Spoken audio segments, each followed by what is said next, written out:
So day 3 of ಇದು revision class. Simple ವಿಡಿಯೋಸ್ಗಳು, ಒಂದು short note ಥರ. ಆಲ್ರೆಡಿ ಲಾಂಗ್ ವಿಡಿಯೋಸ್ ಎಲ್ಲ ಪ್ಲೇಲಿಸ್ಟಲ್ಲಿದೆ, ಚೆಕ್ ಮಾಡಿ. ಇವತ್ತು ಬಂದು ಡೇ 3 ಅಂದರೆ ನಿನ್ನೆ ಏನು ಮಾಡಿದ್ದೀವಿ, ನಿನ್ನೆ ಮೊನ್ನೆ ಎಲ್ಲ ಈ 2 ಲೈನ್ಗಳ ಬಗ್ಗೆ ಮಾತಾಡಿದ್ದೀವಿ. ಈಗ ಬಂದು ಇದನ್ನು ಮಾತಾಡ್ತಾ ಇದ್ದೀವಿ. ಅಂದರೆ 8, 1 ಮತ್ತು 6. 8, 1, 6 3 ಅಕ್ಷರಗಳು ನಿಮ್ಮ ಒಂದು ಗ್ರಿಡ್ಡಲ್ಲಿ ಇದ್ದಾಗ ನೀವು ಯಾವ ರೀತಿ ಇರ್ತೀರಾ? 8 ಇದ್ದರೆ ಒಳ್ಳೇದಾ, ಕಷ್ಟ ಕೊಡುತ್ತಾ? 8 ನಿಮ್ಗೆ ಏನು ಕೊಡುತ್ತೆ? ಚಾರ್ಟ್ಗಳಲ್ಲಿ 8 ಕಾಣಿಸ್ತು ಅಂದರೆ ಏನಾಗುತ್ತೆ, ಏನು ಎತ್ತ, ಎಲ್ಲನೂ ಕೂಡ ಈ ಒಂದು ಇದರಲ್ಲಿ ಡಿಸ್ಕಸ್ ಮಾಡೋಣ. ಸೊ ಪ್ರಾಕ್ಟಿಕ್ಯಾಲಿಟಿ ವಿಷಯಕ್ಕೆ ಬಂದಾಗ ಅಂದರೆ ಏನು ಮಾಡಬೇಕು ಅಂತ ಅನ್ಕೋತಾರೆ ತುಂಬ ಜನ, ಏನೂ ಮಾಡಲ್ಲ. ಎಷ್ಟೊಂದು ಜನ ಪ್ಲ್ಯಾನಿಂಗಲ್ಲಿನೇ ಟೈಮ್ ವೇಸ್ಟ್ ಮಾಡ್ತಾರೆ, ಈ ಲೈನಲ್ಲಿರೋರು. ಎಷ್ಟೊಂದು ಜನ ಬರೀ ಮಾಡೋದು ಸರಿನಾ ತಪ್ಪ ಅಂತಲೇ ಇದು ಮಾಡ್ತಾರೆ, ಈ ಒಂದು ಲೈನ್ ಕಂಪ್ಲೀಟ್ ಇರೋರು. ಇಲ್ಲಿರೋರು ಏನು ಮಾಡ್ತಾರೆ, ಈ ರೀತಿ ಇರೋಂಥವ್ರು ಪ್ರಾಕ್ಟಿಕಲ್ ಆಗಿರ್ತಾರೆ. ಏನು ಮಾಡಬೇಕು ಅದ್ರ ಬಗ್ಗೆ ಮಾತ್ರ ಯೋಚನೆ ಮಾಡ್ತಾರೆ, ಅಂದ್ಕೊಂಡಿದ್ದ ಕೆಲಸನ ಮಾಡ್ತಾರೆ. ದುಡ್ಡು ಕಾಸು ಖರ್ಚು ಮಾಡಬೇಕಾದ್ರೆ ಅಥವಾ ಈ ಲೈನ್ ಇರೋಂಥವ್ರು ಯಾವಾಗಲೂ ಯಾವ ರೀತಿ ಇರ್ತಾರೆ ಅಂದರೆ ಏನೋ ಕೊಟ್ಟು ಏನು ಪಡೀಬೇಕು ಅನ್ನೋದನ್ನು ತುಂಬ ನಂಬ್ತಾರೆ. ಅದಾದಮೇಲೆ ಇದು ನಿಮ್ಮ ಪ್ರಾಕ್ಟಿಕಾಲಿಟಿನ ತೋರಿಸುತ್ತೆ. ಯಾವುದೇ ಪರಿಸ್ಥಿತಿ ಕೊಟ್ಟರೆ ಅದನ್ನು ಯಾವ ರೀತಿ ಕಾರ್ಯರೂಪಕ್ಕೆ ತರಬೇಕು, ನೀವು ಬರೀ ಮಾತಾಡಲ್ಲ ಮಾಡಿ ತೋರಿಸ್ತಾರೆ ಅಂತಾರಲ್ಲ, ಆ ರೀತಿ ಕ್ಯಾರೆಕ್ಟರ್ ಈ ಕಾಂಬಿನೇಷನ್. ಆದರೆ ಎಲ್ಲೋ ಒಂದು ಕಡೆ ಸ್ಟ್ರಗಲ್ ಆ್ಯಂಡ್ ಡಿಲೇ ಕೊಡುತ್ತೆ. ಅಂದರೆ ಎಲ್ಲೋ ನೀವೇನು ಮಾಡ್ತೀರಾ ಅಂದರೆ ಪ್ಲ್ಯಾನಿಂಗಲ್ಲಿ ನೆಗ್ಲೆಕ್ಟ್ ಮಾಡೋ ಚಾನ್ಸಸ್ ಇರುತ್ತೆ. ಯಾವುದೇ ಒಂದು ಬಿಸ್ನೆಸ್ ಆದರೆ, ನಿಮ್ಮ ಜೀವನ ಆದರೂ ಕೂಡ ಇದಾದರೂ ಸರಿ, ಪ್ಲ್ಯಾನಿಂಗ್ ಅನ್ನೋದು ಇಂಪಾರ್ಟೆಂಟ್. ಪ್ಲ್ಯಾನಿಂಗ್ ಅಂದರೆ ಏನು, ಮುಂದೆ ಏನಾಗುತ್ತೆ, ಏನಾಗಬಹುದು, ಏನಾಗದೆ ಇರೋ ಥರ ನಾವು ತಡೀಬೇಕು, ಅಥವಾ ಈ ರೀತಿ ಆದರೆ ಏನು ಮಾಡಬೇಕು, ಆ ಒಂದು ಯೋಚನೆ ಮಾಡದೇ ಇರೋದು ಸ್ವಲ್ಪ ಕಮ್ಮಿ ಇರುತ್ತೆ. ಎಸ್ಪೆಷಲಿ 88 ಅಥವಾ 111 ಯಾರು ಯೂಸ್ ಮಾಡ್ತಾರೋ ಅವರು, ಅಂದರೆ ಇದ್ದರೆ ಯೂಸ್ ಮಾಡೋದಲ್ಲ, ಸಾರಿ, ಇದ್ದರೆ ನಿಮ್ಮ ಚಾರ್ಟಲ್ಲಿ ಆ ರೀತಿ ಇತ್ತು ಅಂತಂದರೆ ಈ ಒಂದು ಪ್ರಾಬ್ಲಮ್ ನಿಮಗೆ ಕಾಣಿಸುತ್ತೆ. ಆ್ಯಂಡ್ ಮಲ್ಟಿಪಲ್ 6 ಇತ್ತಂದರೆ ರಿಲೇಷನ್ಶಿಪ್ಪಲ್ಲಿ ಕೂಡ ಪ್ರಾಬ್ಲಮ್ ಕೊಡುತ್ತೆ. ಏನಕ್ಕೆ ಕಾರಣ ಏನಿರುತ್ತೆ ಎಕ್ಸ್ಪ್ಲೇನ್ ಮಾಡಿದ್ದೀನಿ, ಕೇಳಬೇಡಿ, ನಿಮಗೆ ಗೊತ್ತಿರಬೇಕು. ಈಗ ಏನಾಗ್ತಾ ಇದೆ, ಇದು ನಿಮಗೆ ಪ್ರಾಕ್ಟಿಕಾಲಿಟಿ ಕೊಡ್ತಿದೆ, ಸರಿ ತಪ್ಪು ಅಂತ. ಸೊ ಮಲ್ಟಿಪಲ್ 6ಅಲ್ಲಿ ರಿಲೇಷನ್ಶಿಪ್ ಇಶ್ಯೂಸ್ ಯಾಕೆ ಹೇಳ್ಬಿಡ್ತೀನಿ. ಯಾವುದೋ ವ್ಯಕ್ತಿ ಒಬ್ಬರು ಸರಿ ಇಲ್ಲ, ಇನ್ನೊಬ್ಬರು ಸರಿ ಇದ್ದಾರೆ ಅಂತ ಜಡ್ಜ್ ಮಾಡ್ಬೇಕಂತಂದರೆ, ಅಂದರೆ ಈ ವ್ಯಕ್ತಿ ಸರಿ ಇಲ್ಲ, ಈ ವ್ಯಕ್ತಿ ಒಳ್ಳೆನೋ, ಅಥವಾ ಈ ವ್ಯಕ್ತಿಗಿಂತ ಆ ವ್ಯಕ್ತಿ ಸರಿ, ಈ ಥರ ಕಂಪ್ಯಾರಿಸನ್ ಮಾಡಬೇಕಂತಂದರೆ ಎಲ್ಲೋ ಒಂದು ಕಡೆ ಮನಸ್ಸು ಚಂಚಲತೆ ಕೊಡಬೇಕು, ಮತ್ತು ಆ ಫೀಲಿಂಗ್ಸ್ ಇರಬಾರ್ದು. ಸ್ವಲ್ಪ ಸೆಂಟಿಮೆಂಟ್ ಆದರೂ ಈ ರೀತಿ ಇರೋರು ಅವ್ರೇನು ಮಾಡ್ತಾರೆ, ಸರಿನೋ ತಪ್ಪೋ ಮೋಸನೇ ಆದರೂ ಕೂಡ ಒಂದೇ ಕಡೆ. ಇಲ್ಲೇನಾಗುತ್ತೆ ಅಂತಂದರೆ ಟ್ರಯಲ್ ಆ್ಯಂಡ್ ಆ ಥರ. ಆ್ಯಂಡ್ 666 ಇದ್ದಾಗ ಖರ್ಚುಗಳು ಕೂಡ ಜಾಸ್ತಿ ಇರುತ್ತೆ. ಆ್ಯಂಡ್ ಸಂಬಂಧಗಳಲ್ಲಿ ಪ್ರಾಬ್ಲಮ್ ಮಾಡ್ಕೋತಾರೆ.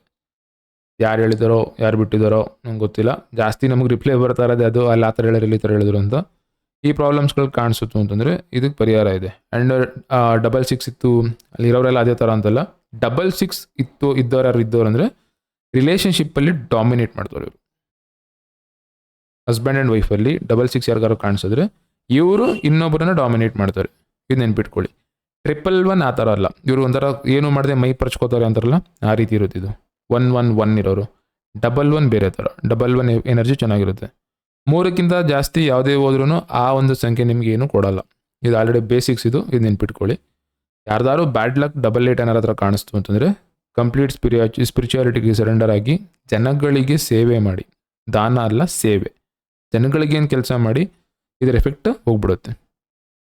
ಆಯಿತಾ? ಇಷ್ಟು ಪಾಯಿಂಟ್ಸ್ ನೀವು ನೆನಪಿರಬೇಕು. ನೀವು ಚಾರ್ಟ್ ಸ್ಟಡಿ ಮಾಡಬೇಕಾದ್ರೆ ಇಷ್ಟನ್ನು ನೋಡಬೇಕು. ಇಲ್ಲಿ ನೀವು ಡೇಟ್ ಆಫ್ ಬರ್ತ್ ನೋಡೋ ಅವಶ್ಯಕತೆ ಇಲ್ಲ. ಅಂದರೆ ಡೇಟ್ ಆಫ್ ಬರ್ತ್ ಯಾವಾಗಲೂ ನೋಡಬೇಕು, ಬಟ್ ಈ ಲೈನ್ ಕಾಣಿಸ್ತು ಅಂತಂದರೆ ಡೈರೆಕ್ಟಾಗಿ ಇಷ್ಟೇ ಪ್ರಿಡಿಕ್ಷನ್ಸ್ ಕೊಡಿ, ಯಾವಾಗಲೂ ಮ್ಯಾಚ್ ಆಗುತ್ತದೆ.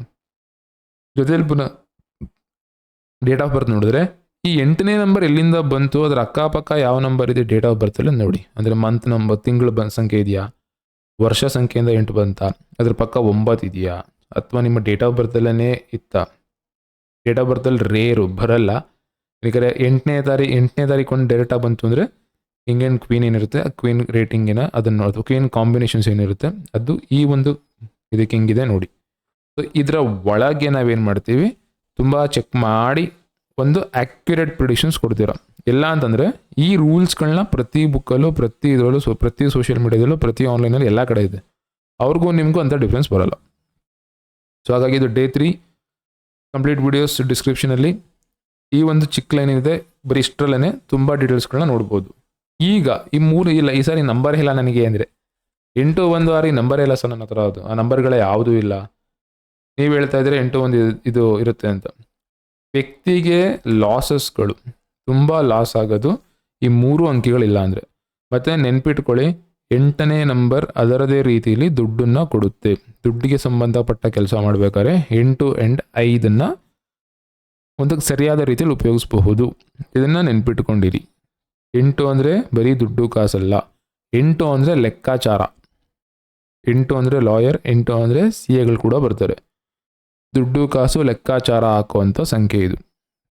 ಹಾಗಾಗಿ ನಂಬರ್ 8ಗೆ ಅಮೌಂಟ್ ಬಂದರೆ ಕೈಯಿಂದ ಅದನ್ನು ಕಳೆಯಲ್ಲ ಅವರು, ಆದರೆ ಬರೋವರೆಗೂ ಚೆನ್ನಾಗಿ ಆಟಾಡಿಸುತ್ತೆ. ಬೇರೆಯವ್ರ ದುಡ್ಡನ್ನು ಕೊಟ್ಟರೆ ಪ್ರಾಪರ್ ಪ್ಲ್ಯಾನಿಂಗ್ ಇರೋದು ನಂಬರ್ 8ಗೆ. ದುಡ್ಡನ್ನು ಯಾವ ರೀತಿ ಪ್ಲ್ಯಾನ್ ಮಾಡ್ಬೇಕಂತ ಗೊತ್ತಿರುತ್ತೆ, ಎಕ್ಸಿಕ್ಯೂಷನ್ ಚೆನ್ನಾಗಿರುತ್ತೆ, ನಿಧಾನ ಆಗುತ್ತೆ, ಕಾಯಬೇಕು, ಮತ್ತು ಒಂದರ ಮೇಲೇ ಡಿಪೆಂಡ್ ಆಗಬಾರ್ದು. ಇಷ್ಟನ್ನು ಸಜೆಷನ್ಸ್ ಕೊಡ್ತೀರಾ. ಇದು ಬಿಟ್ಟು ನೀವು ಎಕ್ಸ್ಟ್ರಾ ಹೊಸ ರೂಲ್ಸ್ಗಳು ಏನೂ ಫಾಲೋ ಏನೇನೋ ಮಾಡೋಂಗಿಲ್ಲ. ಯಾರು ಅವ್ರು ಹೇಳಿದ್ರು, ಇವ್ರು ಹೇಳಿದ್ರು, ಈ ಥರ ಹೇಳಿದ್ರು, ಆ ಥರ ಏನೂ ಮಾಡೋಂಗಿಲ್ಲ. ಏನಕ್ಕೆ ಅಂತಂದರೆ ಆನ್ಲೈನ್ ಮುಖಾಂತರ ಎಲ್ಲರೂ ಕೂಡ ಕಲಿತೀರಾ. ನಾಳೆ ನೀವು ಚಾನಲ್ ಓಪನ್ ಮಾಡ್ಕೊಂಡು ನೀವು ವೀಡಿಯೋಸ್ಗಳು ಅಪ್ಲೋಡ್ ಮಾಡ್ಬೋದು. ನೀವು ಚೆನ್ನಾಗಿ ಪ್ರೆಸೆಂಟೇಷನ್ ಕೊಟ್ಟರೆ ಇನ್ನೊಬ್ರಿಗಿಂದರೆ ನಿಮ್ಮ ವೀಡಿಯೋಸ್ಗೂ ಬರ್ತಾರೆ, ನಿಮಗೂ ಜನ ಫಾಲೋವರ್ಸ್ ಆಗ್ತಾರೆ, ಎಲ್ಲ ನಿಮ್ಮದು ಆಗುತ್ತೆ. ಪ್ರಿಡಿಕ್ಷನ್ಸ್ ಕೊಡಬೇಕಾದ್ರೆ ಕಾಲಲ್ಲಿ ಮಾತಾಡ್ತಾರಲ್ಲ ಅವರು ಕರೆಕ್ಟಾಗಿ ಹೇಳಬೇಕು, ಹಿಂಗೆ ಇರುತ್ತೆ ಅಂತ. ಎಷ್ಟು ಲಕ್ಷಾಂತರ ಜನಕ್ಕೆ ಇದೇ ನಂಬರ್ ಇರುತ್ತೆ, 816 ಎಷ್ಟೊಂದು ಜನಕ್ಕೆ ಇರುತ್ತೆ. ಇದು ಎಲ್ಲರಿಗೂ ಸೇಮ್ ಪ್ರಾಬ್ಲಮ್ಸ್ ಇರಲ್ಲ.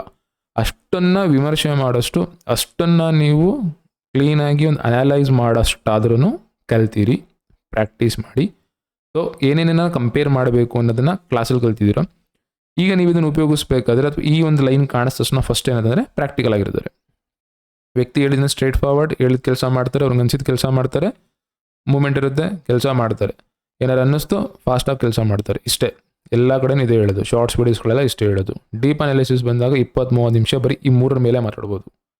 11 ಇದ್ರೆ ಏನಾಗುತ್ತೆ, 111 ಇದ್ರಾಗುತ್ತೆ, 111 ಇದ್ದು 22 ಇದು 88 ಇದ್ರೆ ಏನಾಗುತ್ತೆ, 88 ಇತ್ತು 66 ಇದ್ರೆ ಏನಾಗುತ್ತೆ, ಅಥವಾ ಒಂದೇ ನಂಬರ್ ಇಲ್ಲವೇ ಇಲ್ಲ, 8 ಮತ್ತು 6 ಮಾತ್ರ ಇದೆ, ಸಂಬಂಧಗಳ ಸಮಸ್ಯೆ ಕೊಟ್ಬಿಡುತ್ತಾ, ಅಥವಾ ಇಲ್ಲೂ ನಾವು ಮಿಸ್ಟೇಕ್ ಮಾಡ್ತೀವ, ಅಥವಾ ಸಂಬಂಧಗಳಲ್ಲಿ ಮೇಲೆ ಕೆಳಗೆ ಹೋಗುತ್ತಾ.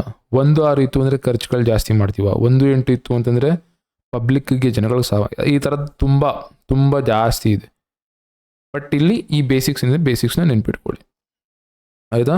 ಸೊ ನೋಯಿಂಗ್ ಅನ್ನೋದಕ್ಕೆ, ನಮಗೆ ಗೊತ್ತು ಅನ್ನೋದಕ್ಕೂ ಎಕ್ಸ್ಪೀರಿಯನ್ಸ್ಗೂ ತುಂಬ ವ್ಯತ್ಯಾಸ ಇರುತ್ತೆ. ಬರೀ ಗೊತ್ತಿರೋದಕ್ಕೂ ಎಕ್ಸ್ಪೀರಿಯನ್ಸ್ಗೂ ಮ್ಯಾಟ್ರ್ ಆಗುತ್ತೆ. ಹಾಗಾಗಿ ಈ ಒಂದು ಟಾಪಿಕ್ಗಳನ್ನ ಎಕ್ಸ್ಪ್ಲೇನ್ ಮಾಡಬೇಕಾದ್ರೆ ಲೋಶಿಯೋ ಗ್ರಿಡ್ಡನ್ನು ನೀವು ಈ 3 ಲೈನು ಇದು 8 ಪ್ಲೇನ್ಗಳನ್ನ ನೀವು ಚೆಕ್ ಮಾಡಿದ್ಮೇಲೆ ಮ್ಯಾಕ್ಸಿಮಮ್ ರಿಸಲ್ಟ್ ಬರೋದಿಲ್ಲನೇ. ಒಂದು ನಂಬರ್ ಚೂಸ್ ಮಾಡಬೇಕಾದ್ರೆ, ಒಂದು ನಾವು ಇದು ಮಾಡಬೇಕಾದ್ರೆ ಬೇರೆ ಬೇಡ, ಅವ್ರು ದುಡ್ಡು ಕೊಡ್ತಾರಾ ಕೊಡಲ್ವಾ, ಯಾವ ರೀತಿ ಇರ್ತಾರೆ, ದುಡ್ಡು ಕೊಡ್ಬೇಕಾದ್ರೆ ಹೊಟ್ಟೆ ಹುರ್ಕೊಂಡು ಕೊಡ್ತಾರಾ, ಕನ್ಸಲ್ಟೇಷನ್ ಅವ್ರಿಗೆ ಇಂಟ್ರೆಸ್ಟ್ ಇದೆಯಾ ಇಲ್ವಾ, ಎಲ್ಲ ಕೂಡ ಚಾರ್ಟಲ್ಲೇ ಗೊತ್ತಾಗ್ಬಿಡುತ್ತೆ. ಮ್ಯಾಕ್ಸಿಮಮ್ ಟೈಮಲ್ಲಿ ಚಾರ್ಟ್ಗಳು ಕಳಿಸಿದಾಗ ವಾಟ್ಸಪ್ಪಲ್ಲಿ ಅಲ್ಲೇ ಗೊತ್ತಾಗ್ಬಿಡುತ್ತಿಲ್ಲ ಏನಾಗುತ್ತೆ ಅಂತ. ಆದರೆ ಇದು ಸ್ವಾರ್ಥಕ್ಕಲ್ಲ, ಯಾವುದೇ ವಿದ್ಯೆ ಆಗಲಿ, ಎಸ್ಪೆಷಲಿ ಈ ವಿದ್ಯೆಗಳು ನಮ್ಮ ಸ್ವಾರ್ಥಕ್ಕಲ್ಲ.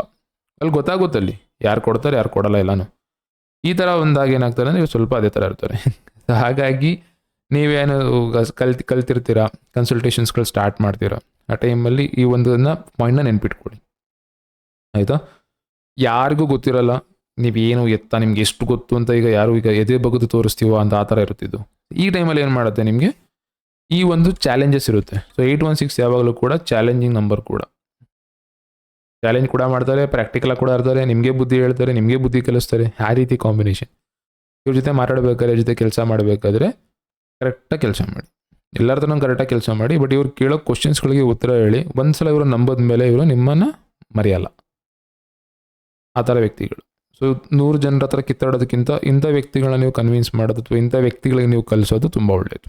ಇದರ ಕಾಂಬಿನೇಷನ್ಗಳು ನಿಮ್ಮ ಕಣ್ಣಿಗೆ ಕಾಣಿಸಿದ್ರೆ ಅಲರ್ಟಾಗಿ ಖುಷಿಯಾಗಿ ಚಾಲೆಂಜ್ ತೊಗೊಂಡು ಕೆಲಸ ಮಾಡಿ.